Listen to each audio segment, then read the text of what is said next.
ಕರ್ನಾಟಕದ ಮಹಾಜನತೆಗೆ ವೈ ಬಸವರಾಜ್ ಮಾಡುವ ನಮಸ್ಕಾರಗಳು.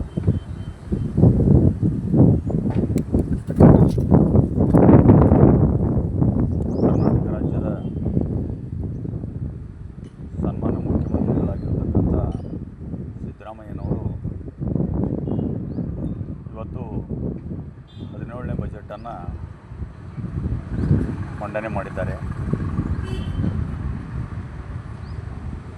ಅದರಲ್ಲಿ ಅನೇಕ ಜನಪರ ಕಾರ್ಯಗಳನ್ನು ಮಾಡುವುದರ ಮೂಲಕ ಇರತಕ್ಕಂಥ ಹಣದಲ್ಲಿ ಯಾವ ರೀತಿಯಾಗಿ ಎಲ್ಲ ಇಲಾಖೆಗಳಿಗೆ ಹಂಚಿಕೊಡಬೇಕನ್ನುವಂಥ ಉದ್ದೇಶವನ್ನು ಇಟ್ಟುಕೊಂಡು ಮತ್ತು 5 ಗ್ಯಾರಂಟಿಗಳನ್ನು ಮುಂದುವರಿಸಿಕೊಂಡು ನುಡಿದಂತೆ ನಡೆದಿರತಕ್ಕಂಥ ಸಿದ್ದರಾಮಯ್ಯನವರು ಕೇಂದ್ರ ಸರ್ಕಾರದ ಯಾವುದೇ ಬೆಂಬಲವಿಲ್ಲದೆ ತನ್ನದೇ ಆದ ಬುದ್ಧಿಮತ್ತೆಯನ್ನು ಉಪಯೋಗಿಸಿ ಇವತ್ತು ಕರ್ನಾಟಕದ ಆಯವ್ಯಯವನ್ನು ಮಂಡಿಸಿದ್ದಾರೆ. ಸನ್ಮಾನ್ಯ ರಾಮಕೃಷ್ಣ ಹೆಗಡೆಯವರ ನಂತರ ಅವರು 13 ಆಯವ್ಯಯವನ್ನು ಮಂಡಿಸಿದರು. ಸನ್ಮಾನ್ಯ ಸಿದ್ದರಾಮಯ್ಯನವರು 17 ಆಯವ್ಯಯವನ್ನು ಮಂಡಿಸಿ ದಾಖಲೆಯನ್ನು ಬರೆದಿದ್ದಾರೆ. ಅದೇ ರೀತಿ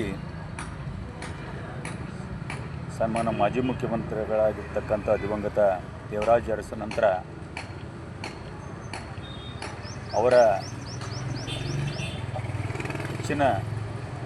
ಅವರಿಗಿಂತಲೂ ಹೆಚ್ಚಿನ ಒಂದು ಅವಧಿಯನ್ನು ಪೂರೈಸತಕ್ಕಂಥ ದಾಖಲೆಯನ್ನು ಕೂಡ ಇವರು ಹೊಂದಿದ್ದಾರೆ. ಇವತ್ತು ಕರ್ನಾಟಕ ರಾಜ್ಯದಲ್ಲಿ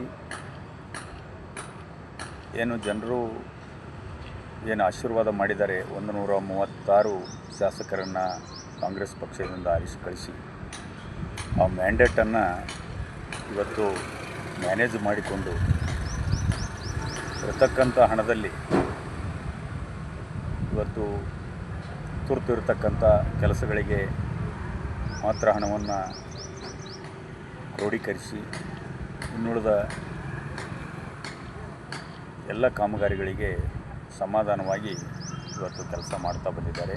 ಅದೇ ರೀತಿಯಾಗಿ ನಮ್ಮ ಯಾದಗಿರಿ ಜಿಲ್ಲೆಗೆ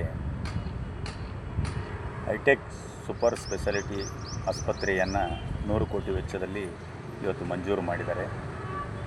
ಅವರಿಗೆ ಈ ಬಡ ಜನರ ಪರವಾಗಿ ಪೂರ್ವಕ ಅಭಿನಂದನೆಗಳನ್ನು ಸಲ್ಲಿಸ್ತೀನಿ.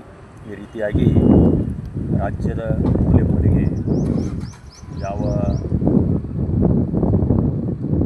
ಒಂದು ಕೆಲಸ ಅವಶ್ಯ ಇದೆ ಆ ಅವಶ್ಯಕತೆಗಳನ್ನು ನೋಡಿಕೊಂಡು ಅವರು ಈ ಒಂದು ಆಯವ್ಯಯವನ್ನು ಮಂಡಿಸಿದ್ದಾರೆ. ಅದಕ್ಕಾಗಿ ಕರ್ನಾಟಕದ ಮಹಾಜನತೆಯಲ್ಲಿ ನಾನು ಹೇಳೋದಷ್ಟೇ, ಯಾವುದೇ ವಿಷಯಕ್ಕೆ ಆತಂಕ ಪಡುವ ಅಗತ್ಯವಿಲ್ಲ. ಕೆಲವರು ಹೇಳ್ತಾರೆ ಇಲ್ಲ ಉಳ್ಳವರು ಇದನ್ನು ಉಪಯೋಗ ತಗೋತಾರೆ, ಈ ಶಕ್ತಿ ಯೋಜನೆ ಬಸ್ನಲ್ಲಿ ಓಡಾಡ್ತಾರೆ, ಅದು ಇದು ಹೇಳ್ತಾರೆ. ಆದರೆ ನಾವು ಮಾತು ಕೊಟ್ಟಿದ್ದೀವಿ, ಮಧ್ಯಮ ವರ್ಗ ಇದರಲ್ಲಿ ಉಪಯೋಗ ತಗೋತಾರೆ. ಉಳ್ಳವರು ಕೆಲವರು ಇರ್ತಾರಲ್ಲ, ಚಿಬುಕರು ಅಡ್ಡಾಡ್ಬೋದು, ಎಲ್ಲೋ ಬೆರಳೆಣಿಕೆ ಎಷ್ಟು ಜನ, ಅವ್ರಿಗೇನೂ ಮಾಡೋಕ್ಕಾಗೋದಿಲ್ಲ. ಆದರೆ ಮಧ್ಯಮ ವರ್ಗದ ಜನ ಈ ಒಂದು 5 ಗ್ಯಾರಂಟಿಗಳನ್ನು ಅನುಭವಿಸಬೇಕಾಗಿದೆ. ಯಾಕಂತ ಹೇಳ್ಬೇಕಂದ್ರೆ ಬಡವರಿಗೆ ಯಾವುದೇ ಸರ್ಕಾರ ಬಂದರೂ ಕೂಡ ಅವರಿಗೆ ಅನುಕೂಲ ಮಾಡಿಕೊಡಬೇಕಾಗಿದ್ದು ಮೊದಲ ಆದ್ಯತೆ. ಇನ್ನು ಶ್ರೀಮಂತರು ತಮ್ಮ ಅನುಕೂಲಕ್ಕೋಸ್ಕರ ಕಾರು, ಜೀಪು, ಬೈಕು ಏನೋ ಇಟ್ಕೊಂಡಿರ್ತಾರೆ. ಆದರೆ ಈ ಮಧ್ಯಮ ವರ್ಗದ ಜನ ಇವತ್ತು ಭಾಳ ಒದ್ದಾಡ್ತಾ ಇರ್ತಾರೆ. ಆ ಮಧ್ಯಮ ವರ್ಗದ ಜನರಿಗೆ ಈ ಸನ್ಮಾನ್ಯ ಸಿದ್ದರಾಮಯ್ಯನವರು ಕೊಡ್ತಕ್ಕಂಥ 2,000 ರೂಪಾಯಿ ಮತ್ತು ಶಕ್ತಿ ಯೋಜನೆ ಮತ್ತು ಮಕ್ಕಳಿಗೆ ವಿದ್ಯಾಭ್ಯಾಸಕ್ಕೆ ಡಿಗ್ರಿ ಕಲಿತು ಮನೆಯಲ್ಲಿ ಕುಂತಿರ್ತಾರೋ ಅವರಿಗೆ 3,000, 1,500 ಕೊಡ್ತಕ್ಕಂಥದ್ದು, ಮತ್ತು ಕರೆಂಟನ್ನು ಫ್ರೀ ಮಾಡ್ತಕ್ಕಂಥದ್ದು, ಇಂಥ ಹಲವಾರು ಯೋಜನೆಗಳು ಈ ಮಧ್ಯಮ ವರ್ಗಕ್ಕೆ ಅನುಕೂಲ ಆಗಿದೆ. ಯಾರೂ ಕೂಡ ಮಧ್ಯಮ ವರ್ಗದವರು ಸನ್ಮಾನ್ಯ ಸಿದ್ದರಾಮಯ್ಯನವರನ್ನು ನೀವು ನಮಗೆ ಒಳ್ಳೆಯ ಆಡಳಿತ ಕೊಡ್ತಾ ಇಲ್ಲ ಅಂತ ಅನ್ನೋದಿಲ್ಲ.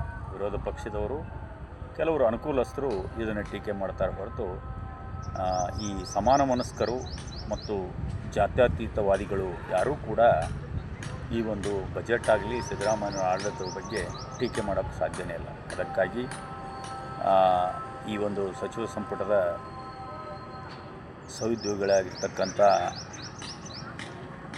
ಸನ್ಮಾನ್ಯ ಸತೀಶ್ ಜಾರಕಿಹೊಳಿಯವರು, ಶಿವಾನಂದ ಪಾಟೀಲರು, ಎಂ ಬಿ ಪಾಟೀಲರು ಮತ್ತು ಎಚ್ ಕೆ ಪಾಟೀಲರು, ಅದೇ ರೀತಿ ಕೆ ಜೆ ಜಾರ್ಜ್ ಅವರು, ಅನೇಕ ಸಚಿವದ್ಯವರು ಭಾಳ ಒಂದು ವಿಚಾರಧಾರೆಗಳನ್ನಿಟ್ಟುಕೊಂಡವರಿದ್ದಾರೆ. ಯಾಕಂತ ಹೇಳ್ಬೇಕಂದ್ರೆ ಅವರು ನುರಿತ ರಾಜಕಾರಣಿಗಳು ಎಲ್ಲರೂ ಕೂಡ ಹಳದಿ ತೂಗಿ ಈ ಒಂದು ಬಜೆಟ್ನಲ್ಲಿ ಭಾಗವಹಿಸಿ ಪ್ರಾದೇಶಿಕ ಅಸಮತೋಲನವನ್ನು ಸರಿಪಡಿಸಿ ದಕ್ಷಿಣ, ಉತ್ತರ, ಪೂರ್ವ, ಪಶ್ಚಿಮ ಎನ್ನದೇ ಸರ್ವ ಜಿಲ್ಲೆಗೂ ಕೂಡ ಆ ಹಣವನ್ನು ಹಂಚಿ ಇವತ್ತು ಬಜೆಟನ್ನು ಮಂಡಿಸಿದ್ದಾರೆ. ಅದಕ್ಕೆ ಈ ಬಜೆಟ್ಟಿನ ಬಗ್ಗೆ ಯಾವುದೇ ಸಾಮಾನ್ಯ ಜನರಲ್ಲಿ ಮತ್ತು ಮಧ್ಯಮ ವರ್ಗದಲ್ಲಿ ಯಾವುದೇ ಆಕ್ಷೇಪವಿಲ್ಲ. ಕೆಲವರು ರಾಜಕೀಯಕ್ಕೋಸ್ಕರ ಈ ಗ್ಯಾರಂಟಿಗಳ ಬಗ್ಗೆ ಮಾತನಾಡ್ತಾರೆ, ನಮಗೆಲ್ಲ ಗೊತ್ತಾಗುತ್ತೆ. ಯಾಕಂತಂದ್ರೆ ಗ್ಯಾರಂಟಿ ಡ್ಯಾಮೇಜ್ ಮಾಡಿ ಇವರು ರಾಜಕೀಯ ಹುನ್ನಾರವನ್ನು ಬೆಳೆಸ್ಕೋಬೇಕಂತೇಳಿ ಕೆಲವು ಪಟ್ಟಭದ್ರ ಹಿತಾಸಕ್ತಿಗಳು ಕಾಯ್ತಾ ಇದ್ದಾವೆ. ಅದಕ್ಕಾಗಿ ನುಡಿದಂತೆ ನಡೆದಿರ್ತಕ್ಕಂಥ ಸನ್ಮಾನ್ಯ ಸಿದ್ದರಾಮಯ್ಯನವರು 5 ವರ್ಷಗಳ ಕಾಲ ಈ ಗ್ಯಾರಂಟಿ ಯೋಜನೆಗಳನ್ನು ಎಷ್ಟೇ ತ್ರಾಸಾದರೂ ಕೂಡ ಅವರು ಈ ಗ್ಯಾರಂಟಿ ಯೋಜನೆಗಳನ್ನು ಮುಂದುವರಿಸಿಕೊಂಡು ಬಡ ಜನರಿಗೆ ಅನುಕೂಲ ಮಾಡಿಕೊಡ್ತಾರೆ ಅನ್ನುವಂಥ ನಂಬಿಕೆಯಿಂದ ನಾವು ಈ ಒಂದು ಕಾಂಗ್ರೆಸ್ ಪಕ್ಷದ ಜೊತೆಗಿದ್ದೇವೆ, ಕಾಂಗ್ರೆಸ್ ಪಕ್ಷದಲ್ಲಿರ್ತೇವೆ. ಮುಂದೆ ಹಿಂದೆ ಈ ಒಂದು ಏನು ನಮ್ಮ ಮುಖ್ಯಮಂತ್ರಿಗಳಿದ್ದಾರೆ, ಇವ್ರ ಜೊತೆ ನಾವೆಲ್ಲರೂ ಇರ್ತೀವಿ, ಯಾವುದೇ ಇದಕ್ಕೆ ಈ ಕಿವಿಗೊಡಬೇಡಿ ಎಂದು ಸನ್ಮಾನ್ಯ ಸಿದ್ದರಾಮಯ್ಯನವರಿಗೆ ಮತ್ತು ಸಚಿವ ಸಂಪುಟದ ಸಮಿತಿಗಳಿಗೆ ನಾವು ಮನವರಿಕೆ ಮಾಡಿಕೊಳ್ಳುತ್ತಾ ಯಾವುದೇ ಇದ್ರ ಬಗ್ಗೆ 2 ಮಾತುಗಳನ್ನು ಆಡಿದ್ದೇನೆ. ಎಲ್ಲರಿಗೂ ನಮಸ್ಕಾರ.